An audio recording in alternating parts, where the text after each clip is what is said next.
Bueno, continuamos con el video 2 de obligaciones y para terminar de completar lo que hablamos en el video anterior sobre los elementos de las obligaciones, me gustaría agregar algunas cosas sobre la causa fuente, ¿no? Resumiendo un poco lo que vimos. Bueno, la causa fuente es el hecho que da origen a la obligación, es un elemento esencial porque no se concibe que una obligación exista porque sí, sin depender de un hecho que le dé origen. En nuestro derecho no hay obligación sin causa fuente, esto lo podemos ver en el artículo 726. Y respecto de la clasificación, recordar la clásica que viene del derecho romano, donde se habla del contrato, el cuasicontrato, el delito y el cuasidelito.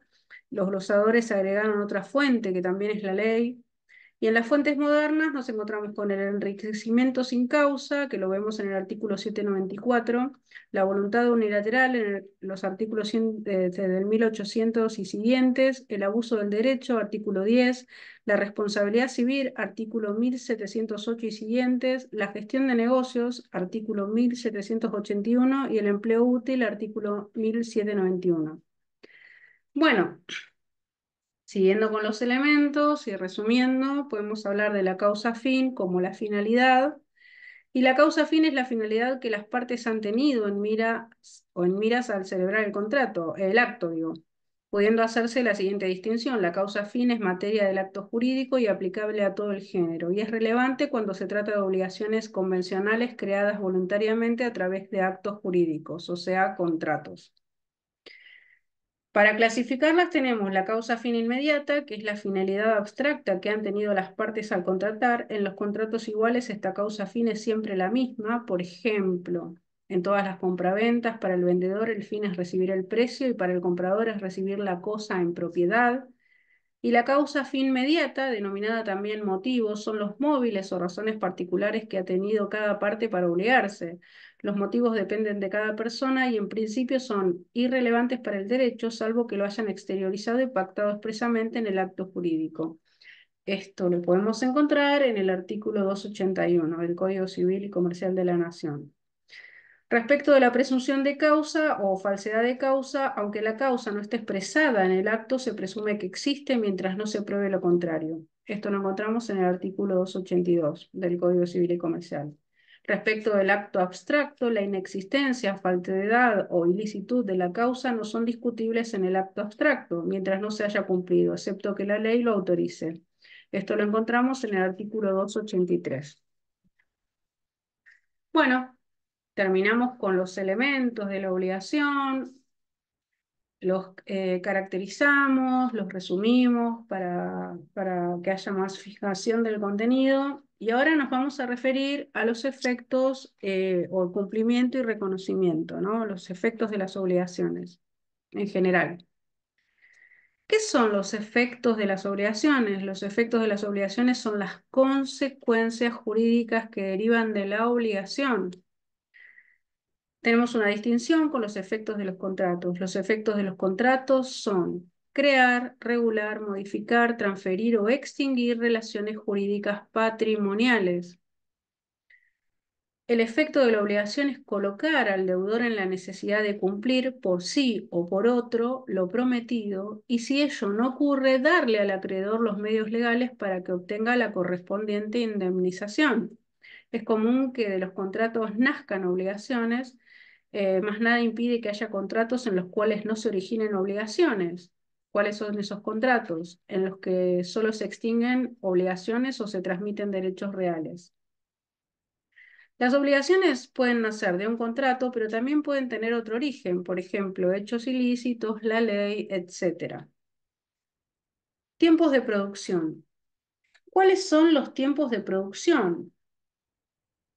Puede haber efectos inmediatos y diferidos, instantáneos y permanentes.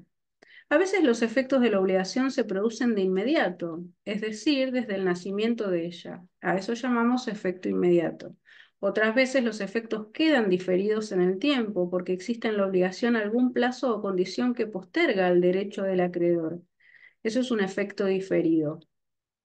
Se habla de efecto instantáneo cuando el efecto se agota de una sola vez, con el cumplimiento de una única prestación, por ejemplo, la obligación del comprador de entregar la cosa vendida.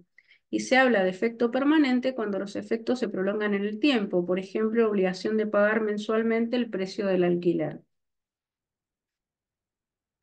Bueno, ¿entre quiénes se producen estos efectos? El principio general es que las obligaciones producen efectos solo entre acreedor y deudor, y los sucesores universales o singulares de estos, ¿no?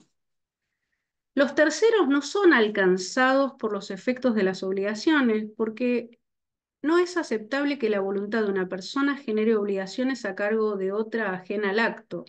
Nadie puede obligar a un tercero sin estar autorizado por él, o sin ser su representante, o sin que el tercero lo ratifique. Sin embargo, en el Código de Vélez, en el artículo 504, estableció una excepción al principio de que los efectos de la obligación no podían alcanzar a tercero, pues expresaba: si en la obligación se hubiese estipulado alguna ventaja en favor de un tercero, éste podría exigir el cumplimiento de la obligación si la hubiese aceptado y hécholo saber al obligado antes de ser revocada. Este artículo, el 504, estaba mal ubicado en el código, pues se refería al contrato con estipulación a favor de un tercero, por lo cual no debía ubicarse en la parte dedicada a las obligaciones, sino a los contratos. El Código Civil y Comercial regula esta situación en los contratos con estipulación a favor de un tercero en el artículo 1027, en el capítulo dedicado a efectos de los contratos. Ahora vamos a hablar de los efectos en relación al acreedor. Nos encontramos con efectos principales que pueden ser normales o anormales y efectos secundarios o auxiliares. Efectos principales consisten en que el acreedor satisfaga su interés en la obligación, ya sea recibiendo lo que se le prometió, el pago en especie o un valor equivalente. Los efectos principales se clasifican en normales, consiste en que el acreedor cobre en especie, es decir, exactamente lo que se le ha prometido, y este efecto normal puede producirse por cumplimiento voluntario del deudor, cuando el deudor cumple voluntaria y espontáneamente con lo prometido, y esto es lo que ocurre en la mayoría de las obligaciones, o por cumplimiento forzado si el deudor no cumplió voluntariamente, la ley le da al acreedor los medios legales para obligarlo a cumplir. Así surge eh, o sea, esto ocurre, a ver, si el deudor no cumplió voluntariamente, la ley le da al acreedor los medios legales para obligarlo a cumplir. Así surge del artículo 730 del Código Civil y Comercial, la obligación da derecho al acreedor a emplear los medios legales para que el deudor le procure aquello que se ha obligado.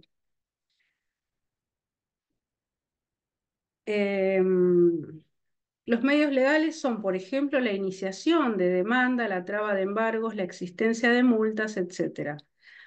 También puede hacérselo procurar por otro a costa del deudor. De esto nos habla el artículo 730. El campo de aplicación de este supuesto tiene lugar cuando lo que se debe dar son cosas inciertas, fungibles o no, y por supuesto sumas de dinero.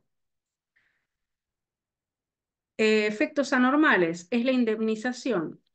Si todo lo anterior, cumplimiento voluntario, cumplimiento forzado o cumplimiento por otro, no fue posible, le queda al acreedor el derecho a obtener del deudor el pago de las indemnizaciones correspondientes. Esto lo encontramos en el artículo 730. El incumplimiento de los auxiliares, dependientes o ayudantes, de los que se vale el deudor para cumplir las obligaciones, se equipara al del propio deudor. Esto nos habla el artículo 732. Costas en litigios por incumplimiento de la obligación. Si el incumplimiento de la obligación, cualquiera sea su fuente, deriva en litigio judicial o arbitral, la responsabilidad por el pago de las costas, incluidos los honorarios profesionales de todo tipo, allí devengados y correspondientes a la materia o única instancia, no debe exceder el 25% del monto de la sentencia, laudo, transacción o instrumento que ponga fin al diferendo. Si las regulaciones de honorarios practicadas conforme a las leyes arancelarias o usos locales correspondiente a todas las profesiones y especialidades superan dicho porcentaje, el juez debe proceder a prorratear los montos entre los beneficios. Para el cómputo del porcentaje indicado no se debe tener en cuenta el monto de los honorarios de los profesionales que han representado, patrocinado o asistido a la parte condenada en costas.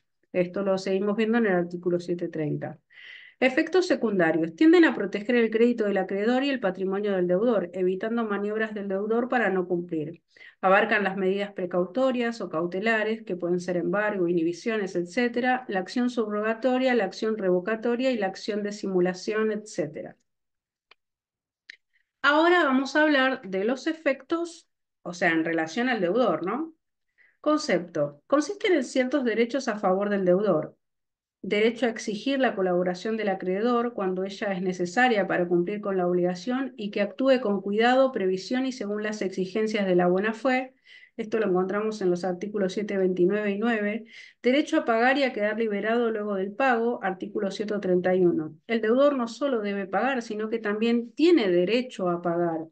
Por ello, si el acreedor se niega a recibirle el pago, el deudor puede pagar por vía judicial, pago por consignación. Habiendo pagado, puede exigir recibo, es decir, el instrumento donde conste que ha cumplido. Derecho a repeler las acciones del acreedor. Si la obligación se haya extinguido o modificada por una causa legal, artículo 731, ejemplo, por ejemplo, ¿no? Si el deudor ya pagó o la obligación prescribió, puede repeler la demanda del pago, de pago del acreedor, ¿sí? Ahora vamos a hablar del reconocimiento. Bueno, el concepto lo encontramos en el artículo 733, reconocimiento de la obligación. Es el reconocimiento, o sea, el reconocimiento consiste en una manifestación de voluntad expresa o tácita por la que el deudor admite estar obligado al cumplimiento de una prestación. El reconocimiento es el acto por el cual el deudor admite, o sea, reconoce que tiene una obligación anterior o crea una obligación constituyendo una promesa autónoma de deuda.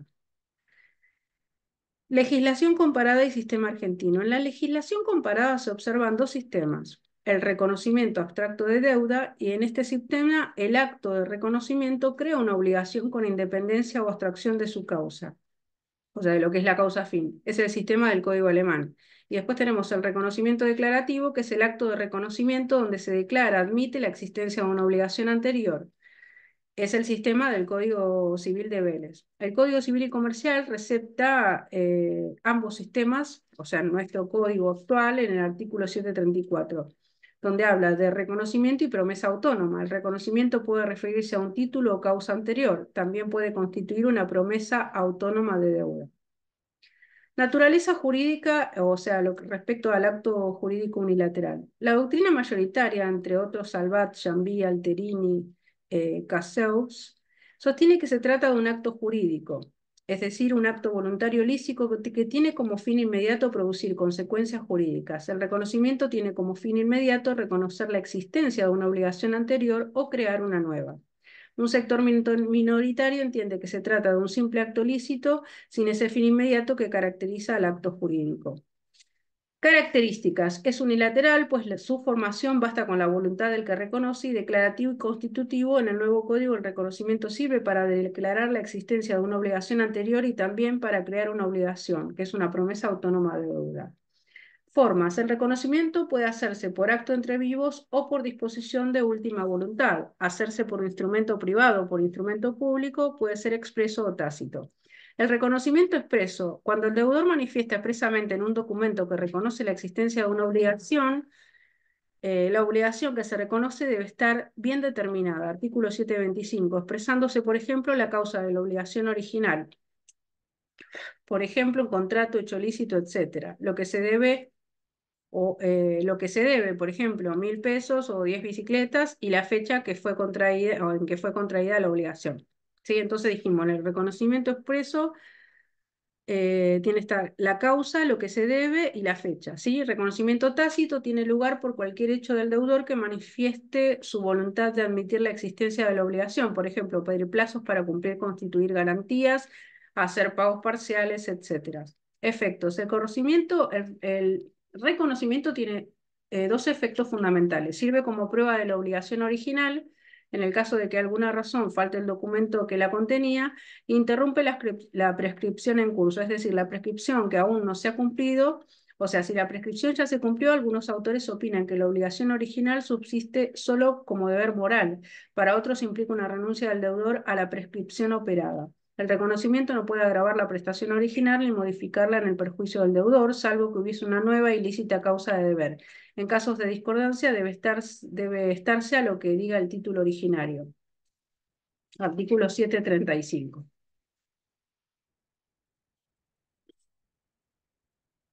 Bueno, vamos a resumir un poco lo que vimos. Tenemos tiempo. Efectos de las obligaciones. Dijimos que el concepto eran consecuencias jurídicas que derivan de la obligación. El tiempo de producción puede ser efecto inmediato, efecto diferido, efecto instantáneo o efecto permanente. Y bueno, los efectos con relación al acreedor pueden ser principales o secundarios. Los principales pueden ser normales, o sea, cumplimiento voluntario, cumplimiento forzado, artículo 730, cumplimiento por otro, artículo 730 también, después, los anormales, una indemnización que también lo encontramos en el artículo 730. El incumplimiento de los auxiliares se equipara al propio del deudor, ¿sí? Artículo 732. Y los efectos secundarios para proteger el crédito del acreedor y el patrimonio del deudor. Se pueden tomar medidas precautorias, dijimos que pueden ser secuestros, embargos, inhibiciones, etcétera, y pueden otras acciones diversas como de simulación, de revocación o subrogatoria, etcétera. Los efectos con relación al deudor. El deudor tiene derecho a exigir la colaboración del acreedor, derecho a pagar y quedar liberado, artículo 731, y derecho a repeler acciones del acreedor si la obligación está extinguida o modificada, artículo 731. Por consignación, un recibo, ¿sí? Respecto del reconocimiento de las obligaciones, dijimos que el reconocimiento consiste en una manifestación de voluntad expresa o tácita por la que el deudor admite estar obligado al cumplimiento de una prestación. Esto lo encontramos en el artículo 733. Sistemas, abstracto de deuda, el sistema LELAC, declarativo, código de Vélez y nuestro código civil y comercial recepta ambos sistemas en el artículo 734, donde se admite una obligación anterior o crea una obligación constituyendo una promesa autónoma de deuda. Naturaleza jurídica, acto jurídico unilateral, caracteres unilateral, declarativo y constitutivo, la forma por acto entre vivos o de última voluntad, por instrumento privado o público, tácito o expreso, requisitos, determinar la obligación reconocida, causa, qué se debe y la fecha. Estos son los requisitos cuando el reconocimiento es tácito o expreso. Los efectos sirve como prueba de la obligación, o sea, original, interrumpe la prescripción en curso, prescripción operada, debate doctrinario, y el reconocimiento no puede agravar la prestación original ni modificarla en perjuicio del deudor, salvo que hubiese una nueva ilícita causa de deber. Discordancias debe estarse a lo que diga el título originario. Esto lo encontramos en el artículo 735.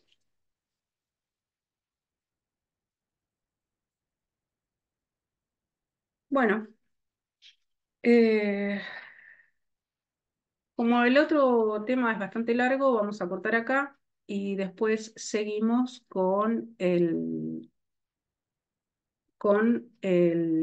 otro video donde vamos a hablar sobre las acciones y garantías común de los acreedores, ¿no? Así que bueno, nos vemos en el video 3.